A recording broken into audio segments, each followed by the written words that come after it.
Well, hello, Sin Fam. Welcome back to my channel. My name is Cyanide, and if you're new to the channel, I just want to give you an extra special welcome, letting you know that we're glad that you're here. We hope that you enjoy yourself. But before we begin, please just smash the living shit on that like button, subscribe to this channel, and click that notification bell so you don't miss any videos from me. Plus, leave some comments, people. No one's been commenting. We got like one comment on one of my shorts. It not only helps with the algorithm, but it helps me know if you have any questions. So please leave some comments in the comment section. Anyway, as you know, we've been doing a guide to everything that is Final Fantasy, which means today we will continue with our Final Fantasy XIV guide. And I had a little bit of trouble thinking of what we should do for today. Until it came to me through one of my teammates, or I should say free company mates. What today's video is about is the fastest way to level up a crafter. Now, the biggest issue that people have is that you can grind it out and it doesn't take that long. I mean, it would still take a very long time, but compared to some other MMOs, just grinding it out wouldn't take nearly as long as say it does in WoW, right?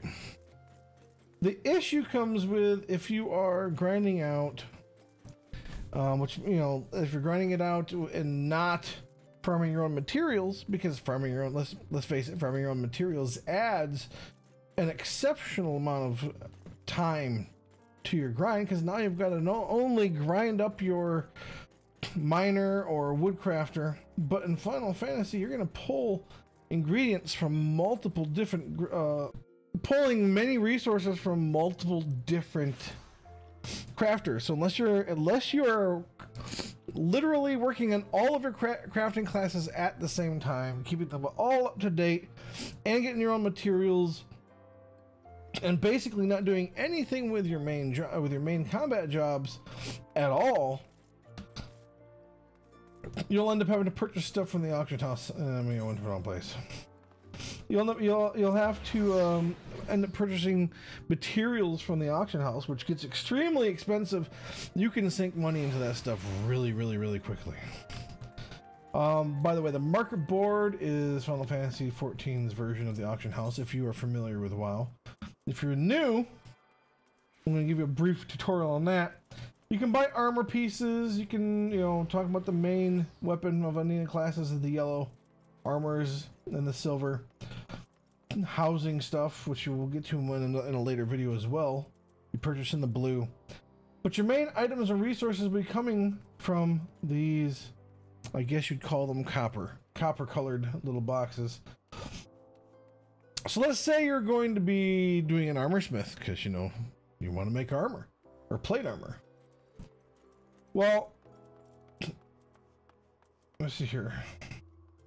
So let's say you needed a certain kind of metal. Well, if you can go straight to the metal, as you can see, you can buy the different ingots and stuff like that, especially since most of the stuff you're going to need to use requires ingots to be made, right? But as you can see, bronze ingots being sold by players are 90 gil a piece. Which, this is also a bad example, and I'll show you why in a bit, but I'm just using it as an example of expensive. Let's try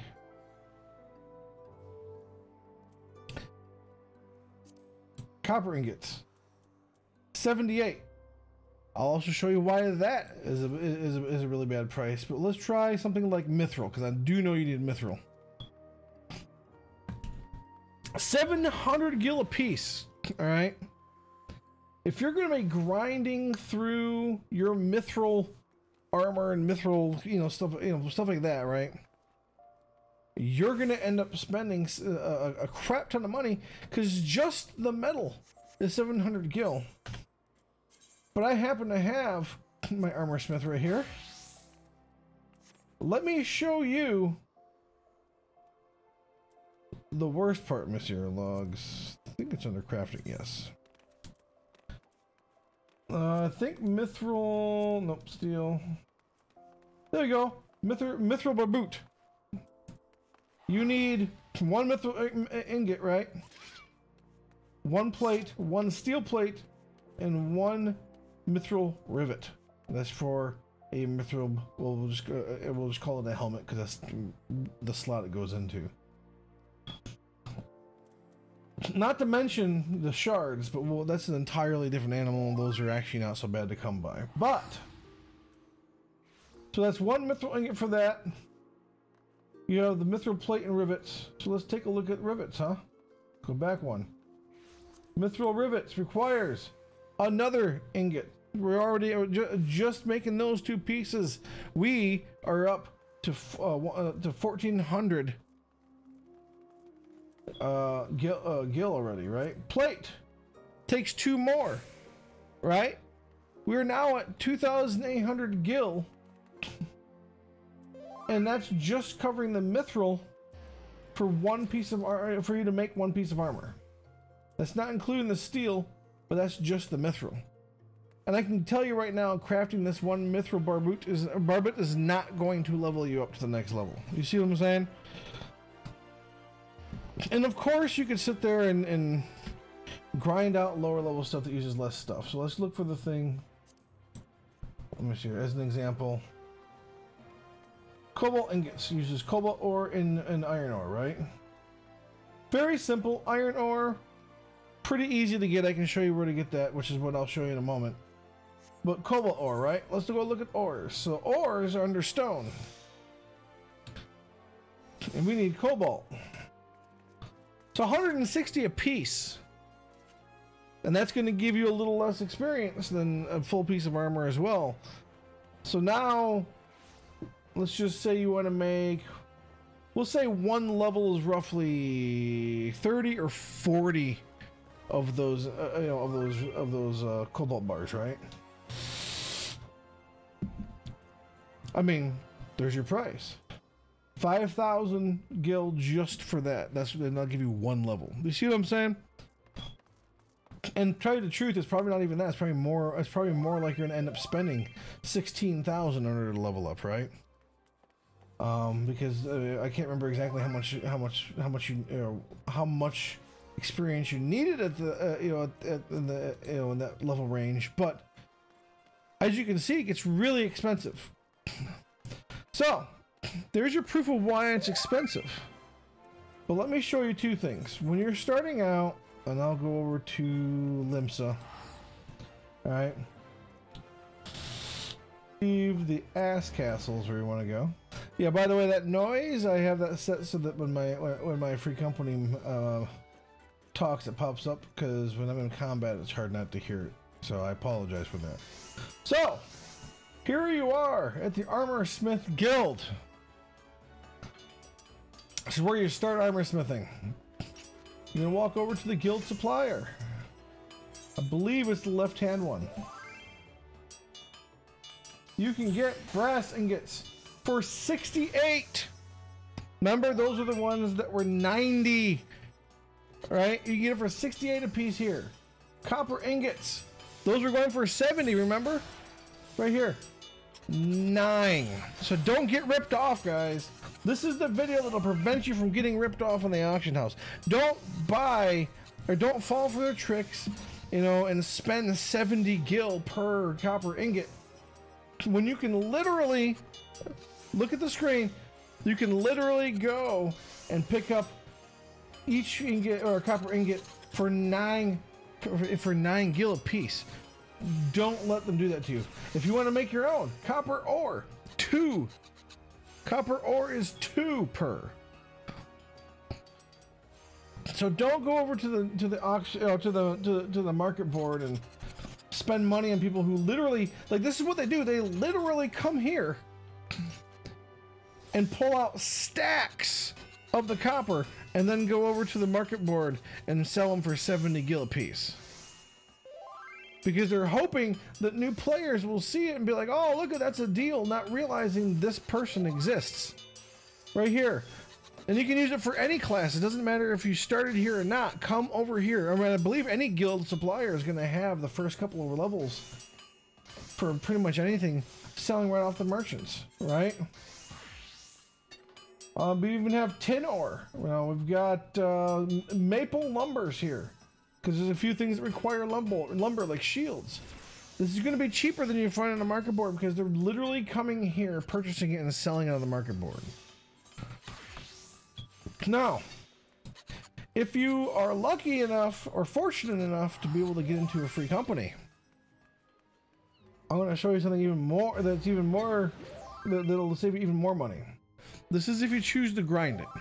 Some people, despite the last thing I'll be showing you in this video, will choose to grind it just because they want to, you know, get. It's a different kind of mechanic, and it is kind of fun. I'm not gonna lie to you, right? No, that's the melter downstairs. If you are in a free company, right, you go right up to you can purchase a material supplier. Get out of the way, OMG. There we go. And you can do cloth reagents, do cooking ingredients, and you know, including these, and they go a little higher, right? Copper ore, tin ore, zinc ore, iron ore. These ores cost a crap ton more. And a lot of times what they're doing is they're going to their free company hall and purchasing these as well and posting them on the auction house for an overinflated price. Don't do it. Just don't. Join a free company. You know, and this is cheap. You can be a level, once you're in a free company, you can use the, you know, the suppliers. You don't have to have a big house or anything like that, because you just go down to the store at the bottom of the hill and purchase them, right? Do not let people scam you out of money in this game, guys. Don't do it. All right. I'm going to quickly switch over to my combat class just to travel a little bit. So, but a lot of you are like, well, grinding's good, but you said there was something faster, and there is, and I'm about to show you that. So, if you hand over, we'll use Fulgrid Float. I'm going to show you where all of them are. Now, it will be very helpful if you wait until you have flying for all of these. We'll just use good old Chad here. Yeah, that's my Chocobo's name. It's Chad, so what of it? Alright. What you're going to do is you're going to find the big house at Fulgrid Float. This is for levels 1 through 50. Because there's another group you do for 51 through 60, or 50 through 60, right? This is what you're looking for to find them. I'm going to go on foot so I can show you where to go. You're going to end up heading over right and pull up the map so you can see. Yep, there we go. Now these will probably be dangerous for you, so just dodge your way by. These won't, but those trees will. And you're going to come up into here and into this camp. Their leader of this place will be down here. And you'll talk to him to start your quest to unlock them. But once you unlock them, you'll be able to... This is a crafting Beastman faction. Which means all the quests they offer here are for crafting and gathering. This is the fastest way to level up and the most efficient because it does not cost you a penny. You do not use up personal materials for this. They give you the materials to build the stuff that they need. Which means no more auction housing, no more spending money at merchants and stuff. You just literally come up here, take a quest. Then usually the quest has you go kill some stuff or something like that, so you'll use a combat class. And you come back, and they give you the materials that you need to craft what they want. And then you just craft it and hand it in, and you get a crap ton of experience for your crafters. And it's quick and it's easy. And you only have access to 12 Beast Tribe quests a day. And each quest can only be done once a day, but it still ends up being a lot faster. So, for level 1 to 60, you're gonna do the Moogles. Sorry, for level 51 through 60, you want to talk to the Moogles, which means you're gonna end up going to the Churning Mist. Okay. Wait, wrong one. I forgot there's 2 up there. Mogholm. Now, since I've already unlocked it, I won't be able to show you where the quest necessarily is, but I can show you the general area. So when you're up here, the quests start somewhere in here. It's a longer quest. This one's a longer quest chain, right? But you have to do quests in here. Only the blue quests matter. Remember that. And I believe this one will end up starting on top. Like I said, it helps if you have... It goes a lot quicker and it helps if you have flying when you're able to do that. If you get flying, you just find the Aethers, or the Aethers laying around. By the time you get here, you'll know more about... You'll understand and know about those. But he'll be up top, if I remember correctly.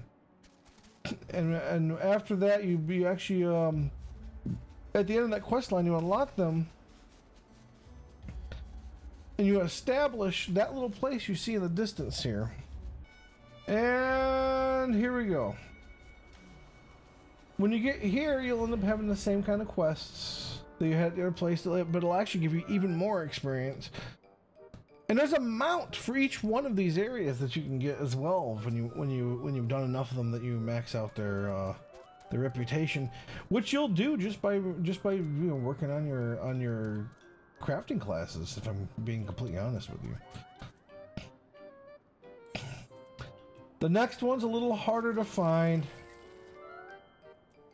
which is part of why I want to make sure I show you. No, it's not there. Yangzia.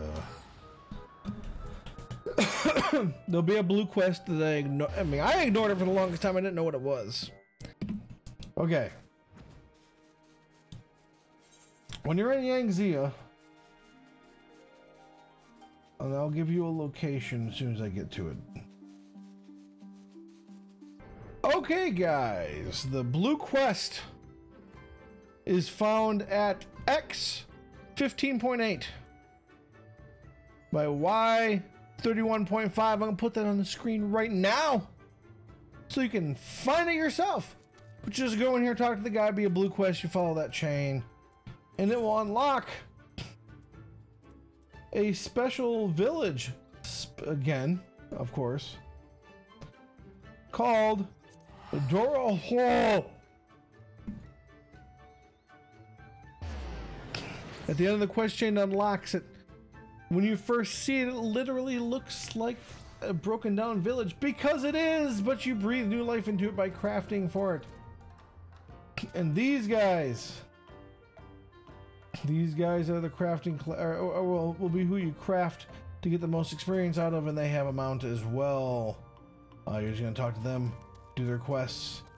And like I said, once again, you don't have to bring your own materials. They give you the materials to make what they want. So incredibly efficient and very fast experience, plus you can get a mount. The final section, I'm gonna show you where to get unlock them.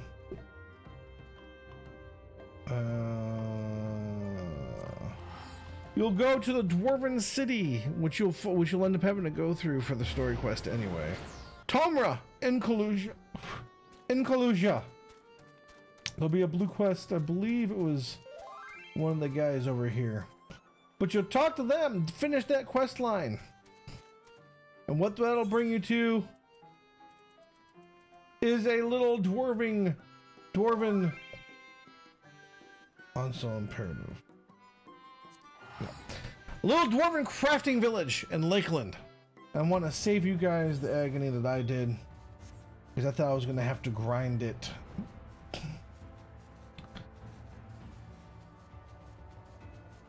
Little dwarven crafting village. And once again, they give you all the materials you need. There's no reason not to do them if you're working on crafting. And what's more, the mount that they give to you here is a fucking tank. It's a tank. Which means there's really no reason not to do crafting just specifically to get that tank. But again, like I said, this has been the fastest way to level up your crafting and also save yourself some money. Whether you want to grind or not, I can at least save yourself a nice chunk of money in the beginning. But if you really want to save the most money, you're going to want to use these beast tribes to level up your crafting. Completely worth it. And as you level them up, you unlock you know, different quests for them, especially when you're talking about the XIV, which is the first place you went to. They all have amounts you can get for having a high enough faction. There's no reason not to do these, and it's the most efficient and best way to level up your crafters in Final Fantasy XIV. So you're not just sitting there grinding things all day long, every single day, just to, you know, spending money hand over fist trying to buy materials from the marketplace, or spending hours upon hours trying to get the materials for yourself, using a gatherer, which I do recommend you do level up a gatherer at some point. It only took me 3 days to max total to max out my miner, so it goes really quickly, and that was without even using what I found out what I could use later on. So, you know, you can go out and mine the materials yourself and start selling it. So, well, this does it for today's guide. If you found this guide helpful, please smash the living share, that like button, subscribe to this channel, and share this video with your friends or anybody else that you know is playing Final Fantasy XIV and has thought about or plans on doing any crafting. If you found this video not very helpful but you enjoy my channel, please smash the living share, that like button, subscribe to this channel anyway, share this video with your friends. I'd love the opportunity to grow and produce content, and please leave some comments in the comment section, not just for the algorithm. I want to know if you have any questions so I know what to make videos about, so that I can help you answer those questions. That's what I'm here for. That's what I'm trying to do. So with all that said, I want you to have an outstanding day. Remember, I stream on Twitch on Mondays, Wednesdays, Fridays, Saturdays, and from 2 p.m. until midnight Eastern time. Give or take 5 to 15 minutes, sometimes even longer than that. Sometimes, in fact, I went over by an hour the other day. I also stream on YouTube every Tuesdays and Thursdays, starting between the hours of 3:30 and 4:30 p.m. Eastern Time. Love to have you over there as well. So why don't you click this like button, click the like button, click the subscribe button, and then click the link to my Twitch, which is in the description of this video, and follow me over there so you won't miss anything, and we'll have some live chat and have a blast. So without further ado, I want you to have an outstanding day. Remember, gamers should be, and I believe they can and should be, uniters, because games are the great unifiers, and live your best game.